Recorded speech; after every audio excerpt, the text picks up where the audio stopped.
Join UF Hall of Famer and 14-year NFL vet Shane Matthews every weekday as he brings you all you need to know about your Florida Gators, including news, analysis, and opinions with some of the biggest names in sports. Find us on Spotify, Apple Podcast, Google Podcast, or wherever you listen to your favorite podcasts, or watch us live at 8 a.m. on Facebook, YouTube, and Twitter.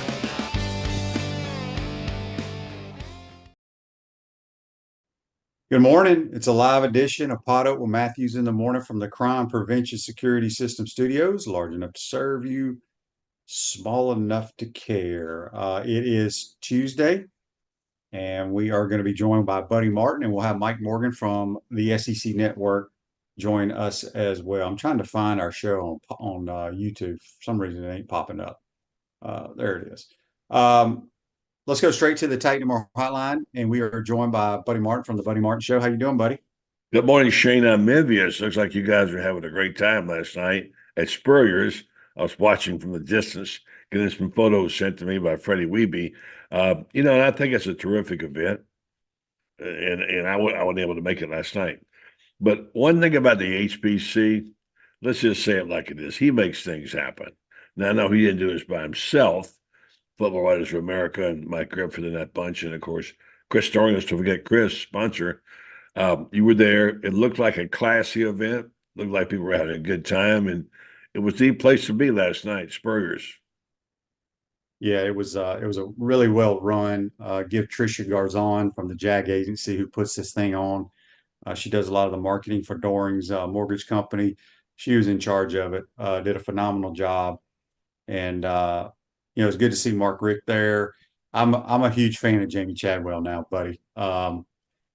He reminds me so much of Coach Spurrier. He has a lot of swagger to him. He took some shots at FSU when he was speaking last night. It was pretty cool. So it was a great event. Noah Fafita, the quarterback from Arizona, was the freshman offensive player of the year. Very well-spoken young man, sharp as a tack. So it was great. It was a great turnout. Saw a lot of good people there. A lot of former players came back to support Coach. The event just gets bigger and bigger, and I think it'll be bigger and better next year. I think every year for a long time to come. And by the way, Chadwell, my question is, what took college football so long to figure him out and find him? I mean, the guy's been nothing but a winner at Coastal. What was he last year? Was he undefeated? He went they were 13-0. They lost to Oregon in a typical Coach Spurrier fashion last night. As he was introducing Jamie Chadwell for the award, he says he went 13-1 last year, lost his only game in the bowl game, the Fiesta Bowl, to Oregon. Yeah. And he just said that $22 million that Oregon spent on their players took over after the second quarter, which is very true. But yes, it is. It was a good night for sure.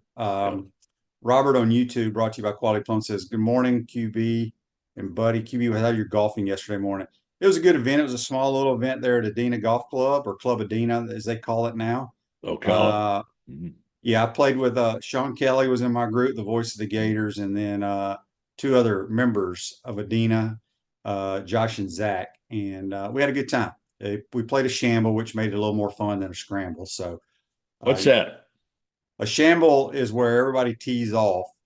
You take the best drive, and then everybody plays their own ball from there. So at least you get to play your own ball a little bit. Yeah. But yeah, tip of the hat to Chris Doring, Mike Griffith, all those guys. It was a great night. I know you're going to have Coach Spurrier on your program as well. Yeah, tonight.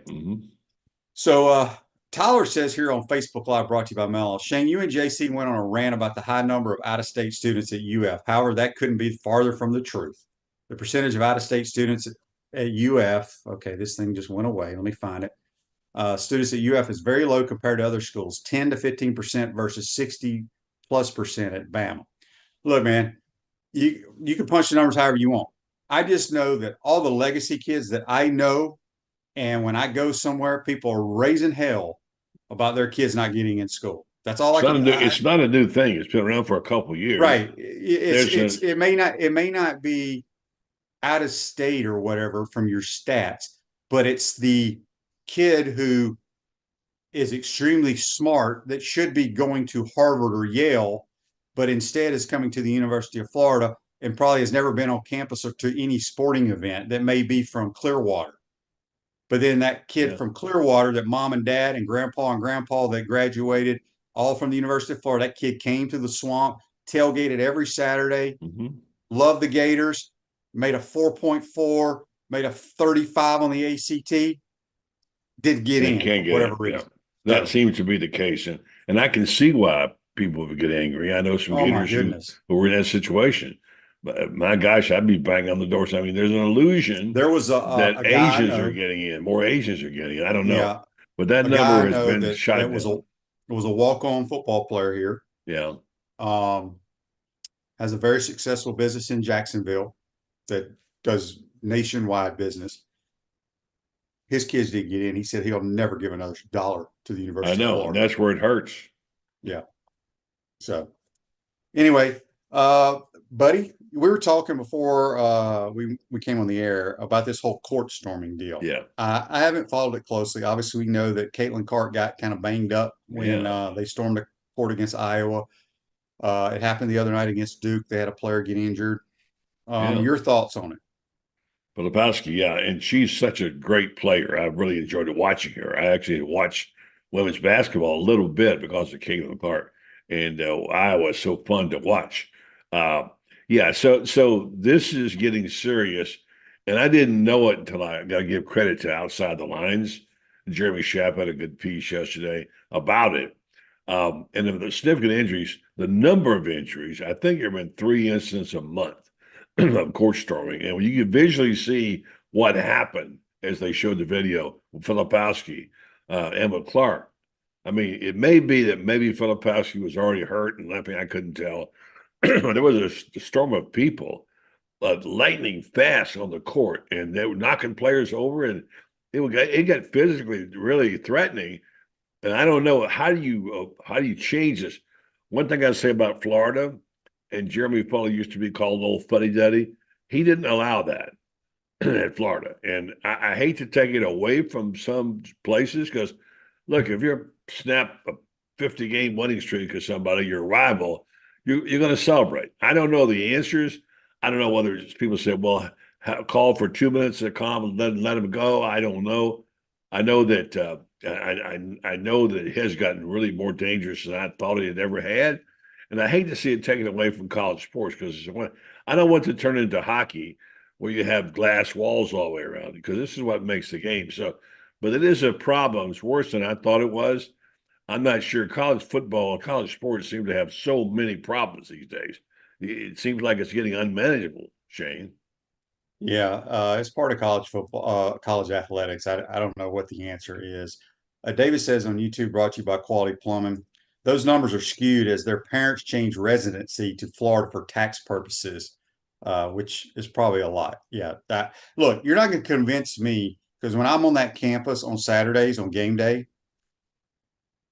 and I have to do a pregame show several hours before the game, there are people in the student union on game day, and tip my hat to them. They're studying. But they're not Gators. I mean, they didn't grow up as Gators. They're foreign students. I'll just leave it at that. Mm-hmm. But you should not be studying on game day, buddy. Yeah, it's kind of changed that way. At SEC school. What have we done to our kids too? Or is that we've made them do things? I mean, they got to have some extracurriculars. I don't know. It's just, you're right. There's something skewed. There's something not right about it. I'm not sure what. But when you stop rewarding families who've been 3 and 4 generations there, who have really fine young people who are athletes, academically really strong, and you can't get them in, something's just not right. I don't know what it is, but something's not right. Yeah, Richard's happy. He says his granddaughter is a legacy, and surprisingly to them, she got into UF. We were very proud. Congratulations. That's awesome. So, but he also, the news broke over the weekend, I think it was, Russ Callaway is now the co-OC. Mm-hmm. I don't think that changes anything because he helped with offensive plans last year. Billy's going to call the plays, but your thoughts on it? Well, I think it's some movement, probably in the right direction. I don't have a problem with Billy's play calling, just like you don't. But he's got so many things on his plate. A little help in some areas would be a good thing. And I think maybe Billy's finding out it's a bit more overwhelming than he thought it was with all the off-field activities and issues. And one man just can't manage it. And even Coach Spurrier will tell you, he gave over play calling for a couple of years. He wishes he hasn't. He hadn't. But the fact is that they needed to make some changes. What concerns me is the manner in which Billy does it. He never addresses it directly in press conference. Talks all around it, and they'll delay it. And like, I'm going to show you, I'll do it when I want to do it. Well, I mean, look at the changes he's made. He got himself an executive coach, whatever that is, for defense to replace the situation there. He does have some help on the special teams, although we're not sure what it is yet. And now he's got a co-offensive coordinator. There's nothing wrong with Do you know who the offense coordinator is, though, buddy? Yes, Rob Sale. Yeah, so we got Rob Sale, who's the OC, and now Russ Callaway is the co-OC. Yeah. And neither one of them are going to call plays. And not going to be in the huddle on the sideline with the quarterback, which is my mind. What is it? I really like you to get you to draft you to write something one day. I know you don't want to, about what you've done some studies on this about throwing the ball deep, which I think are fascinating. And I'd like to see you get them in print one day. Can you repeat what you said? I don't even remember what I said, but I'll try to remember. Paul's question on Facebook Live or statement here, brought to you by Quad Pump, says, Shane, do teams have shared responsibility like passing games, short yardage guys, etc.? Yes. And I'm assuming the Gators do this because from high school till I was 36 years old, and every team I was on, usually the offensive line coach is responsible for short yardage, goal line situations. Usually let your wide receiver coach work on third and 5 to 7, third and 8 to 12 plays. And then the coordinator takes all that information and then decides what they discuss it, and they pick out what they think is best for that week. And then everybody works on red zone. It's not one guy. It's a collective effort. It's not like Buddy Martin, you're going to go sit in your office and draw up the whole game plan without talking to anybody. So that's a great question. Tony says Napier just needs a slightly better feel for timing play calling wise. Agree. People think every play that Spurrier and Mullen called under Meyer worked. Well, they didn't. It just those teams won and they got overlooked a lot of times. So again, we want to talk about offense on this program and pretty much every podcast. Me personally, as a Gator fan, I'm not worried about offense. Can it be better? Absolutely can. I think every team in America say their offense can be better. But I'd be damned, we better play better defense or we have zero chance. What do you think he's improved that defense? Well, time will tell when we run out of the tunnel against Miami. Right now, I'm not waiting till Miami. Or do you think he's improved his defense? Well, he brought in a veteran SEC coach, Rob Roberts. So can that help? Yes. But Rob Roberts ain't going to be tackling nobody. Okay. Yeah. I do think Miles Graham can be a legit player in the Southeastern Conference and start at linebacker. I think he's better than any linebacker we had last year. I see one of the offensive linemen, I forget who it was, came out, or was the defensive tackle? Cam, what's his name? Came out and said they got a chance for a national championship. It's a wee bit premature, but I like it. I like that spirit. I think that someone's got to speak up and say, yeah, we can do this, I like to hear a voice like that once in a while. Yeah. Brandon says on Facebook Live, Shane, what's mind-boggling to me is that NIL, boosters, and donations is a direct reflection of our admissions office. We don't have as many big of collectives as other schools because we deny our own. To be a place of higher learning and a top public university, we sure make where did it go? Why does it go away? Make some dumb decisions. I mean, that's a valid point, man. I just told you about a guy that was a walk-on here that is a very successful businessman around the country that is not, he said he will not give another dollar to the school. And I don't know what he was giving. I don't know what he was giving in the first place. Yeah. But when you deny these kids that grew up going to every athletic event, coming here for the homecoming parade, and they have the grades to get in, that isn't an admissions problem for sure. Somehow there ought to be some consideration for legacy and things like that. There should be some way. In the admissions office shouldn't be able to call everything. They'll give them one a year or two a year and say, the guy's a good student. Let's give him that one. Let's give him, let him have. Used to in the old days, they get a lot of guys in that shouldn't be. We're not talking about getting D students here. No. Talking fine academic kids and legacies are representative for the families of this university. And something should be done. Now, if the new president wants to do something worthwhile, that's one place he can start. Radware is a family-owned business that prides itself in excellent customer service while providing quality and affordable promotional products and customized apparel. Saw Radley Rowan, who runs Radware, does a great job last night. Did some cool, like Yeti type tumblers with the Coach Spurrier Award on the logo for everybody. So Shane, were Armani suits most ones there? I never saw so many good-looking threads last night. These guys all decked out. I mean, just basic suits, I guess. I don't know who they were made by. Now, Shane, you were styling yourself last night. I saw a picture. But I got one suit, and I bought this suit probably 2 years ago because I never owned the suit. I never had to wear one in the NFL. Really? No. Every team I was on, they never required suits. Wow. Thank goodness, because I don't think there's anything stupider. Is that a word? Stupider? If you want to make it that. More stupid then.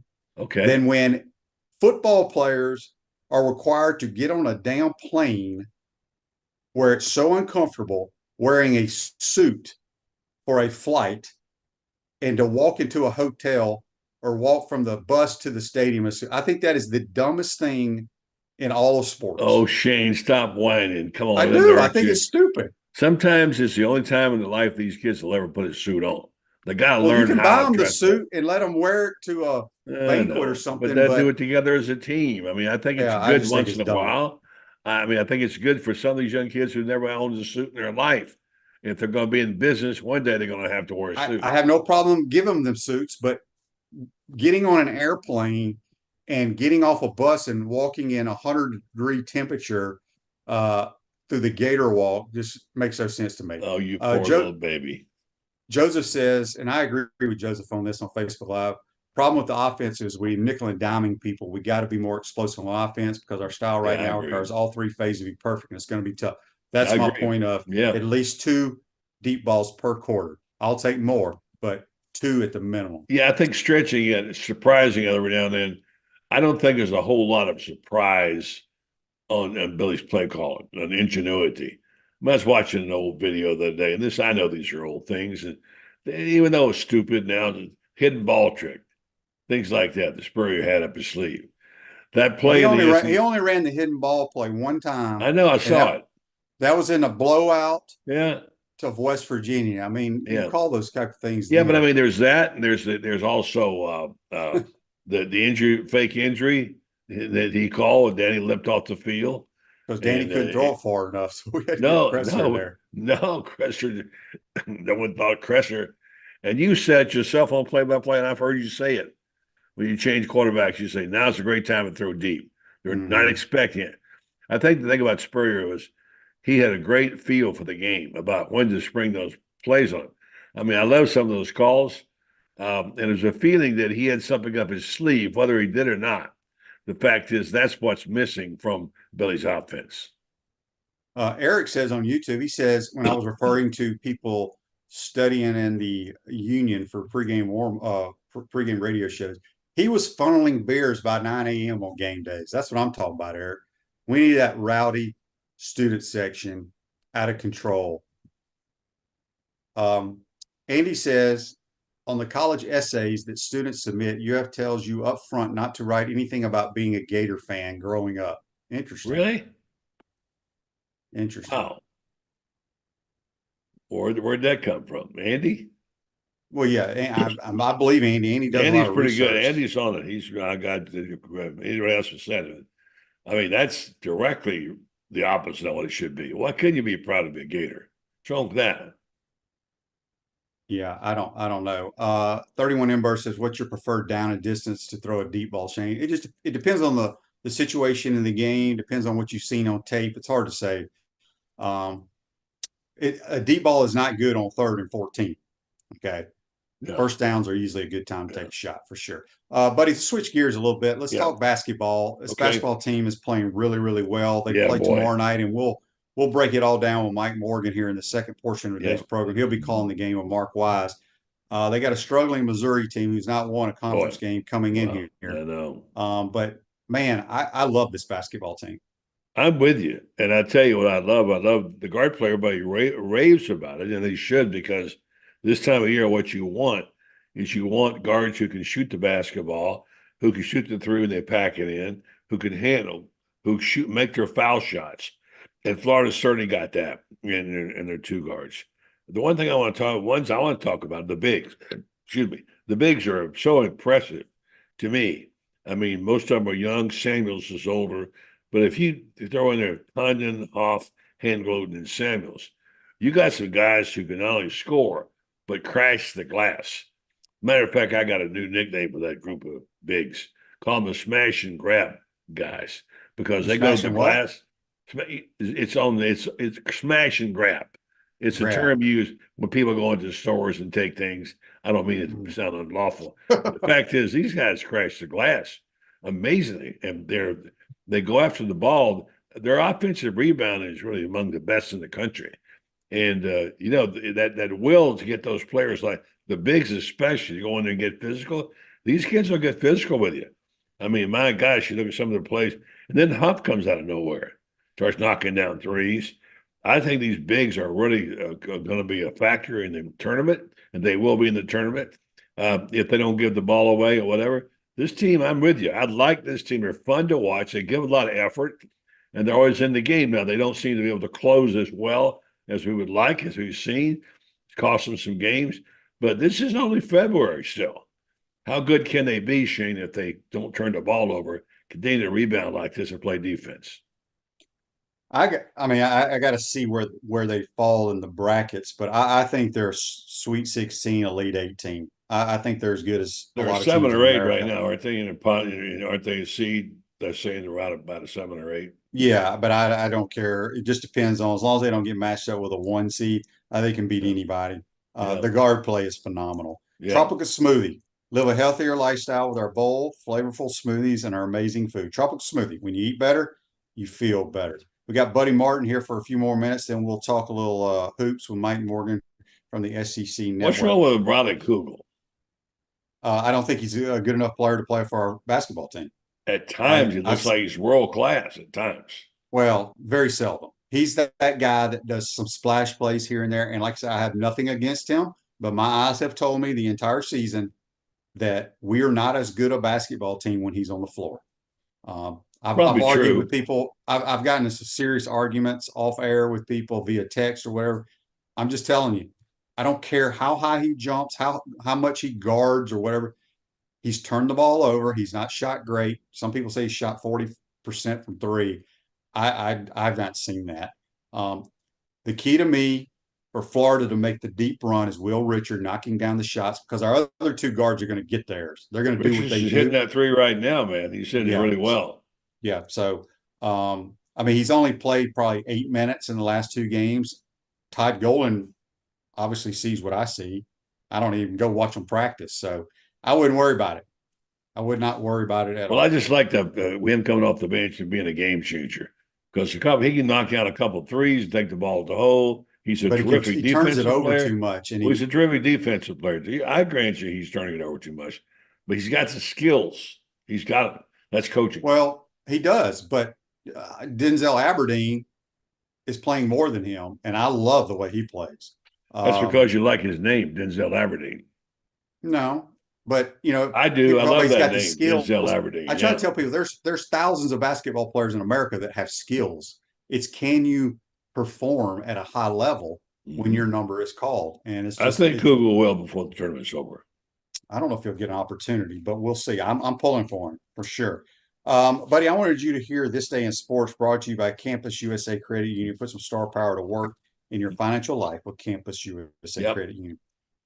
This day in sports in 1987, the NCAA gave SMU's football program the death penalty. Yeah. Remember that? I remember it well because I covered that team in the bowl game. I remember them. And I remember the golden But everything they handshake. did is perfectly legal right now. Now, yeah. The golden handshakes, I witnessed them firsthand. In those days, you could go to the locker room. And I was in the locker room after that game against Pitt, the Cotton Bowl game. There was some serious cash being, handed off there. So, and it wasn't legal then, and it cost them a lot. There was a lot wrong with that program, and they never have recovered since then, Shane. No, well, they had some good. Was Sonny Dykes there and left there and went to TCU?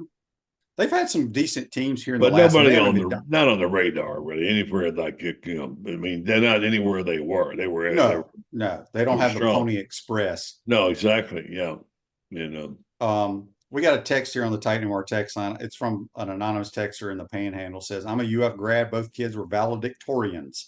Heard nothing from UF. I've stopped my donations to the school. I have no interest in a top 5 academic designation."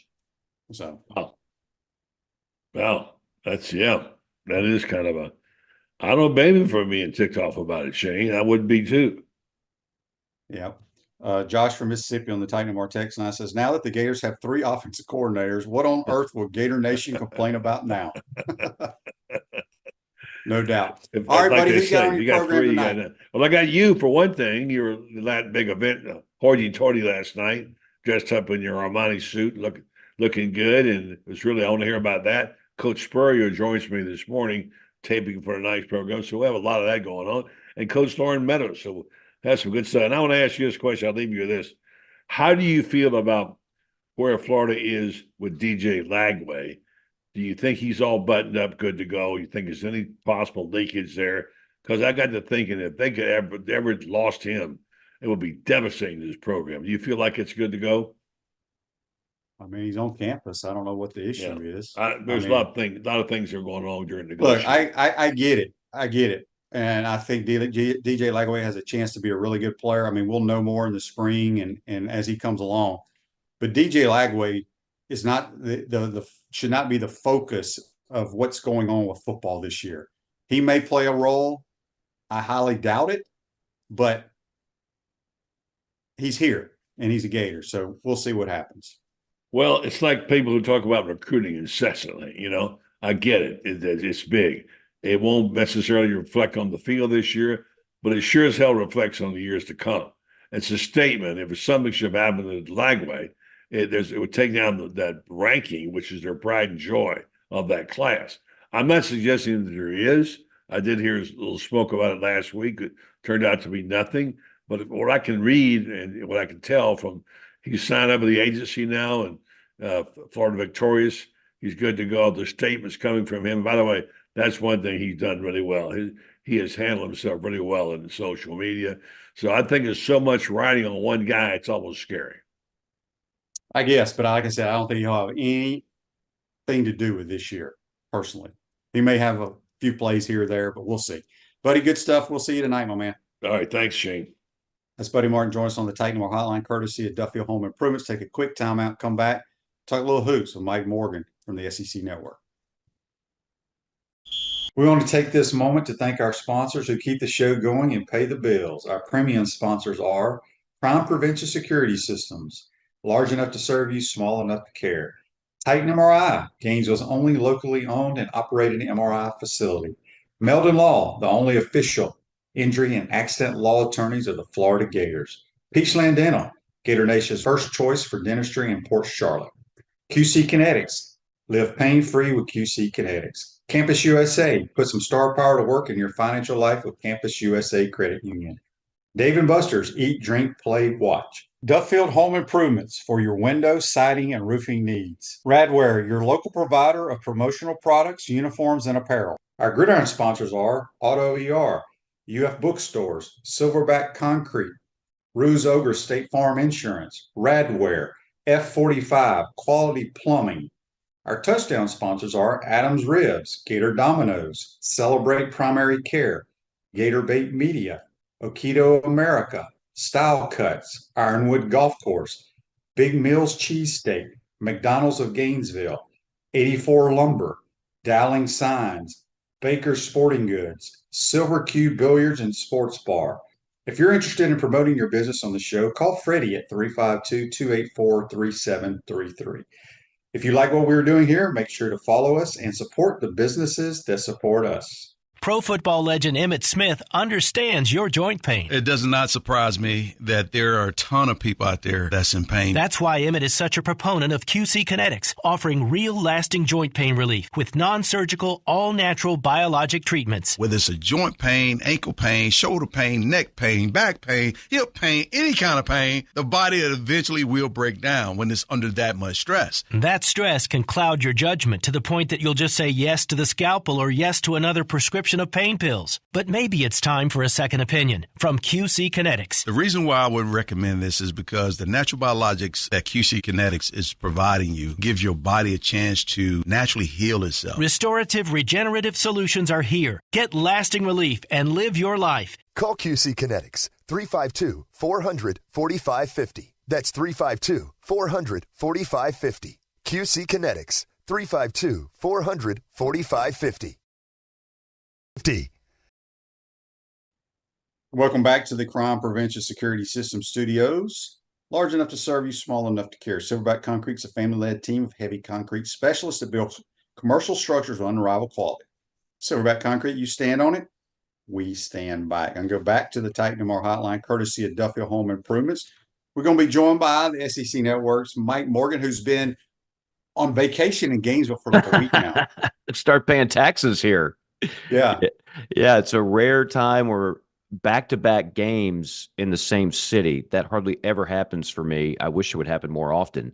So rather than fly back for one night in my own bed in Atlanta, I just stayed here, made a trip out of it, and it just so happened that the Spurrier banquet was yesterday, and Freddie gave me an invite. I'm sure glad he did, because that was a blast last night.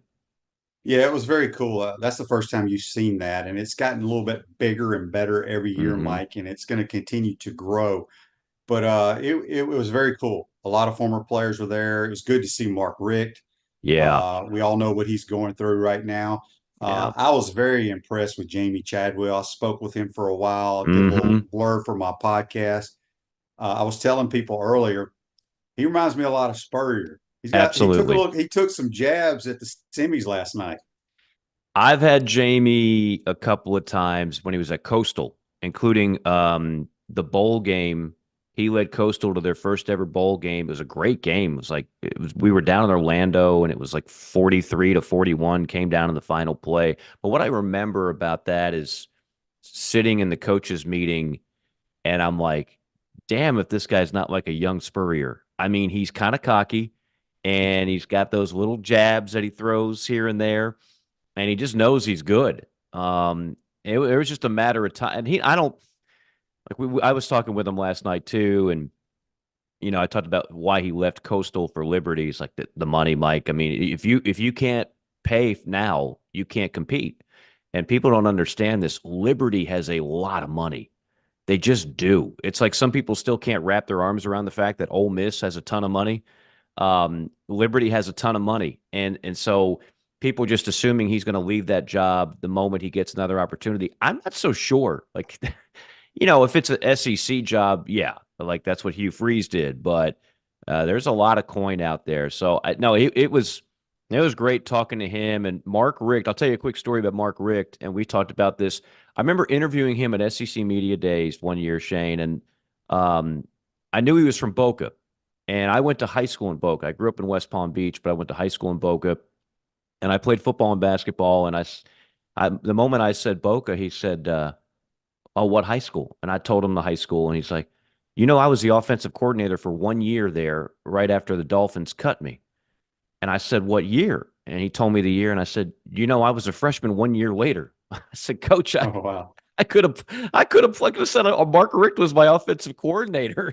And the team that he had went 0-9-1, I think.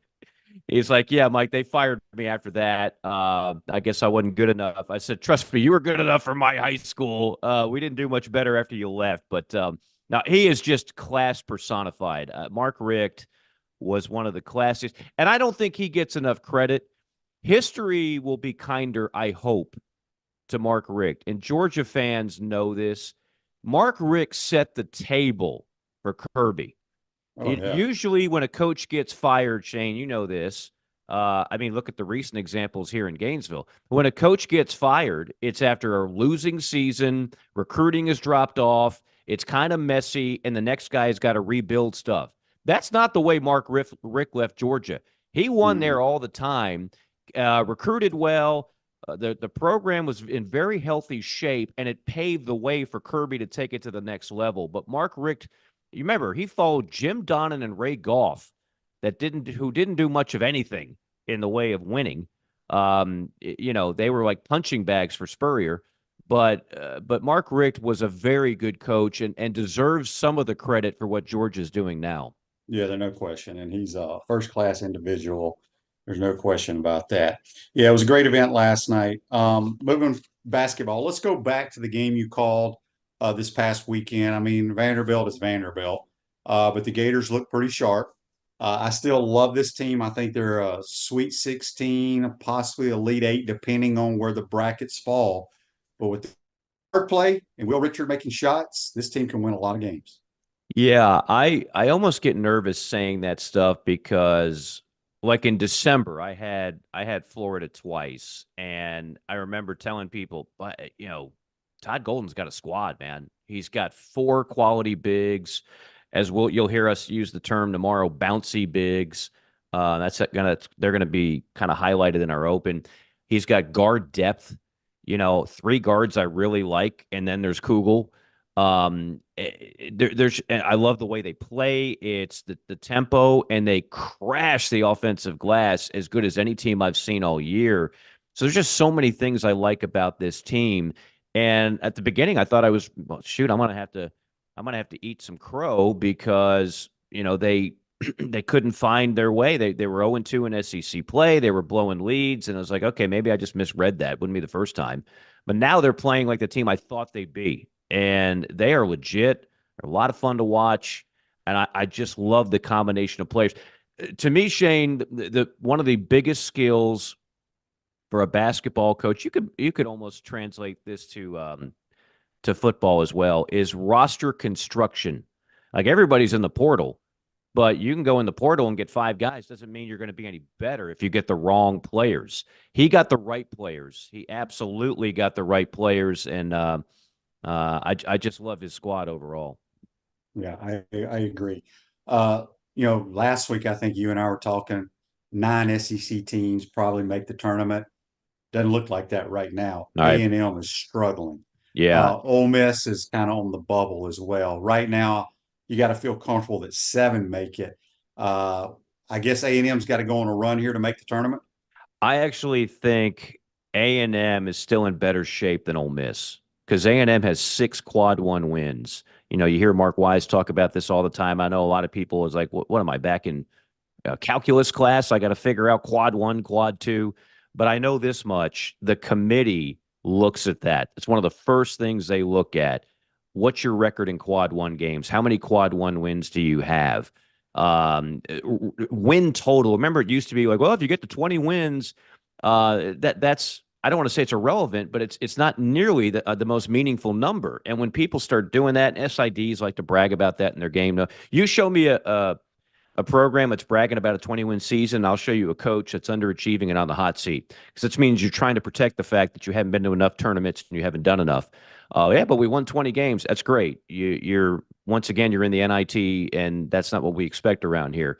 So I think A&M, to me, is still they've got South Carolina this week at home. If they win that game, I think they could be in very good shape long haul. And I trust Buzz's teams in like the SEC tournament. Nobody wants to play them. They muck it up.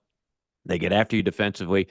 Ole Miss, I thought, was a great overachieving story by a first-year coach and Coach Beard. But honestly, of those 9 teams, I think they're the least talented. I think A&M is more talented. I think A&M is better.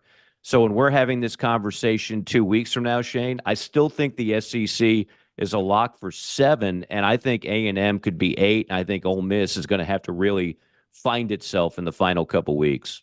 Yeah, I agree with that. Let's talk about Kentucky. They just blasted Alabama. And we all know Kentucky's got plenty of athletic bigs. They got great guard. They got a lot of good players, let's be honest. Yeah. But you can't figure out what they're going to do. You know, the previous game, they lose on a buzzer beater, blow a huge lead to LSU.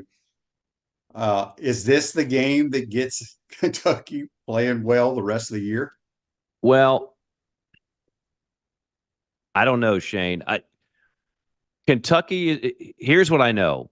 When it comes to SEC tournament time in Nashville, and I'm sure there'll be some Gator fans that make that trip. It's a fun trip. The tournament should never leave Nashville. I think Kentucky will be as strong a favorite as anybody. First off, they will pack it. You don't know what Kentucky Big Blue Nation is like until you go to an SEC tournament and you just see an ocean of blue because they gobble up all the tickets. Like for them, that is their bowl trip, if you will. So they're going to be really tough to beat in the SEC tournament. And if they win that, they're going to get a really good seed because they got a lot of quality wins. The only knock for me on Kentucky is on any given night, are you all in defensively? They'll score against anybody. They ridiculous offensive talented team. They don't just take a bunch of bad shots with a bunch of good athletes. They're efficient. They shoot the three better than any other Cal team. Their assist to turnover ratio is better than most Cal teams. They just don't defend. And they defended in that win against Auburn. You know, they started playing better defense. If they defend, if they're connected defensively, Kentucky is as good as anybody out there, but that's a big if. Yeah, I agree. Joseph on Facebook Live, brought to you by Mel Law, says, do you think Todd Golden has given Scott Strickland some breathing room? Jeez. Coming off the top rope with that question, Shane. I have no idea. You know, you would know better than that the whole structure of that. I think Todd Golden is a good coach that's going to do good things here. I do. You know, just like when Mike White was here, Billy Donovan made this job almost impossible to live up to the expectations. He really did. Billy Donovan, it's like I tell South Carolina fans, following Steve Spurrier, whether it's Muschamp, whether it's Shane Beamer, and whether it's the next guy. I don't know if South Carolina is ever going to have 3 consecutive 11-win seasons again. Well, I don't know if any basketball coach in Gainesville is going to go to 4 Final Fours, win 2 national championships, a slew of SEC championships. Like, you know how hard that is to do? I don't know about that. But here's what I do know about administrations in general. Basketball is great, and it's important. And thankfully, people around here love the sport. But football is still going to rule the roost, right? So, you know, football with Billy Napier is obviously going to need to turn it around to keep people happy. You can't have a 4th consecutive losing season. I get it's a really tough schedule. I got that. That's not what Gator fans want to hear. They want to see the results. It's not like Spurrier didn't have any difficult schedules during his time, right? I mean, he played in the SEC, played Florida State every year when they were top 4 every year, as Steve pointed out last night. So, you know, at some point, football has got to get back to being Gator football again. You know, I'm hearing all this stuff about it's about to be a 16-team league and who the top 6-7 programs in the country, or excuse me, in the SEC are, and a lot of people don't say Florida anymore. And I'm just like, man, what the heck is that? Is that really is that what we're now looking at? I don't think it has to be that way.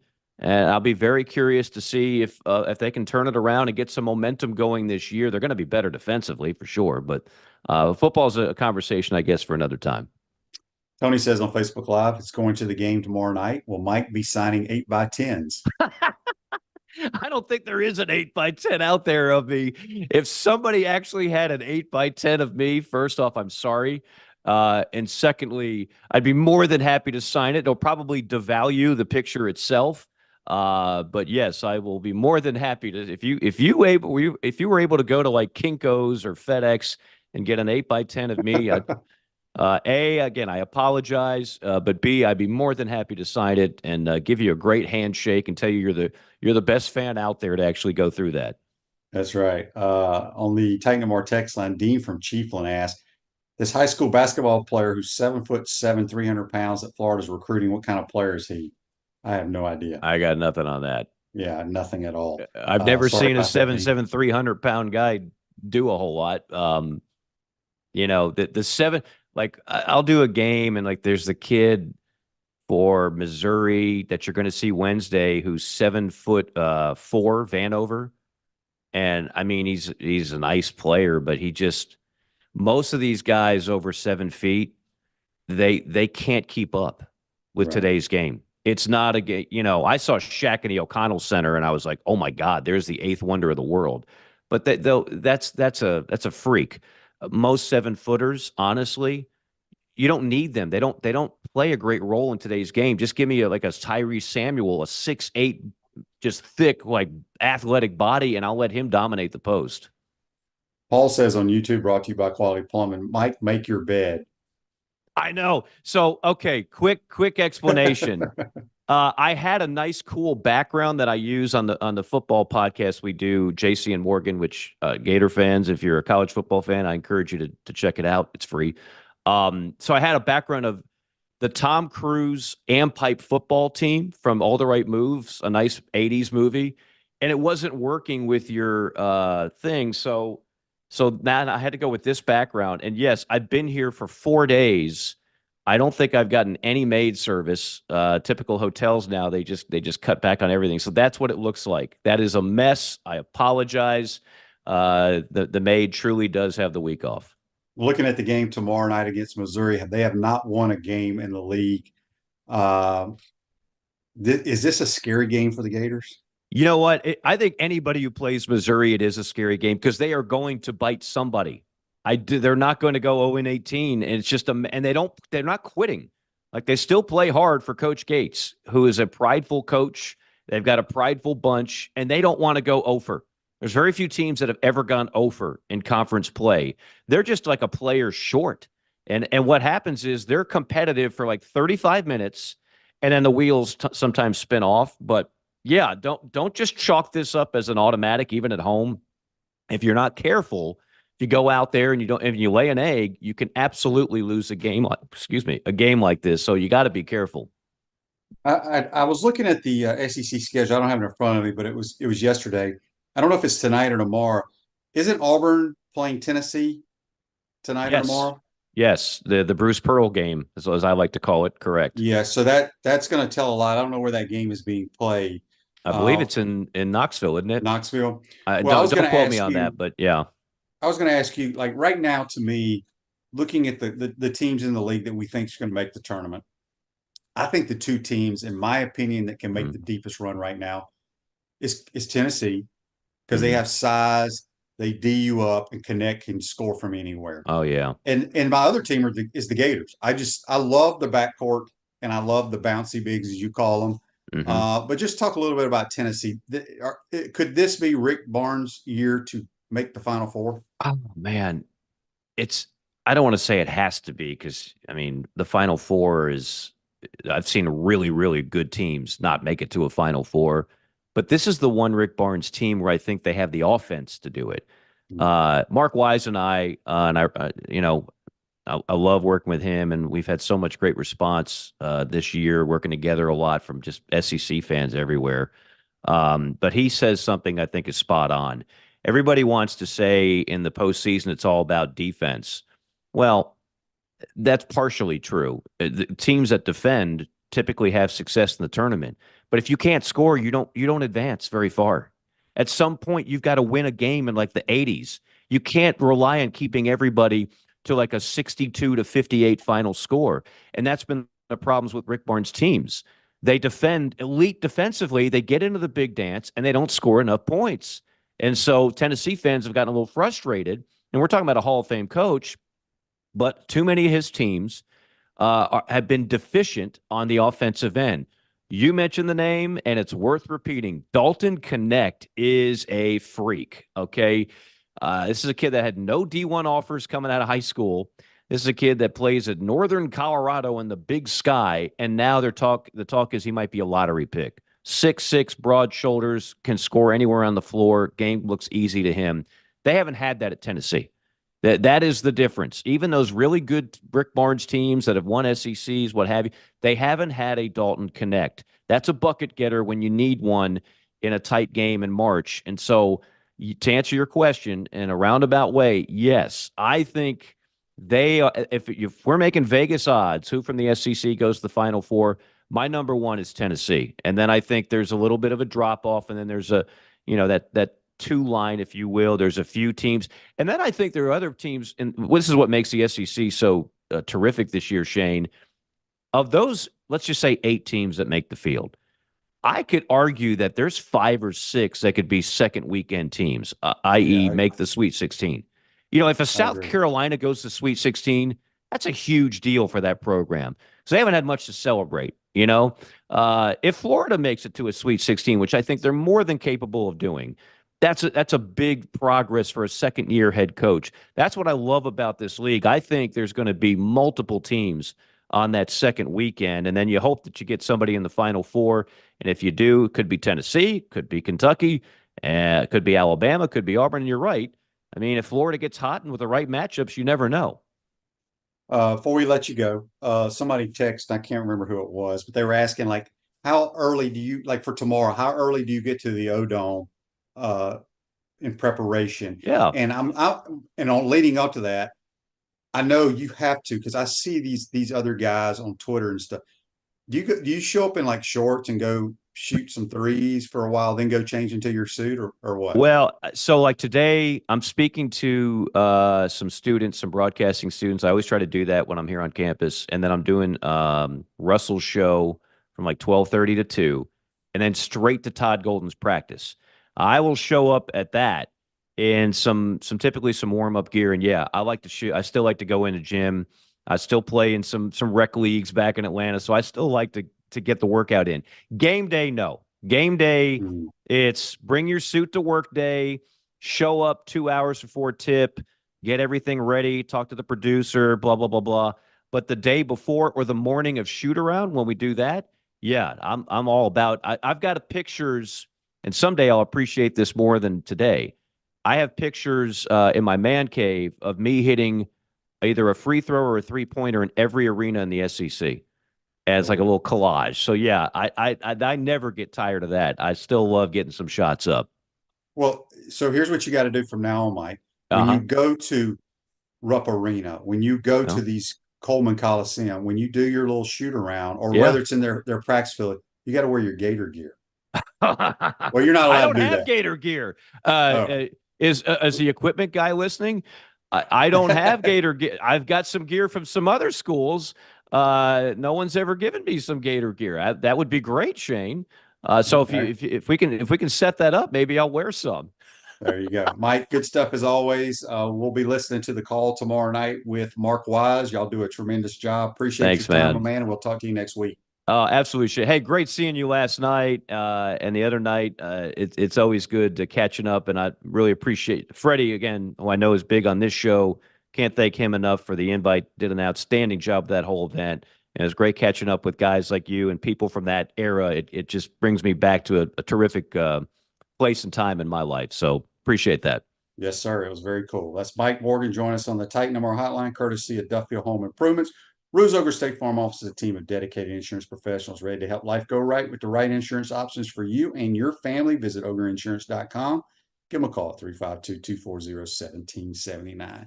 Hope you enjoyed today's program. Make sure you tell all your friends and family to check it out. And we'll see you same place, same time tomorrow. Have a great day, folks. Take care.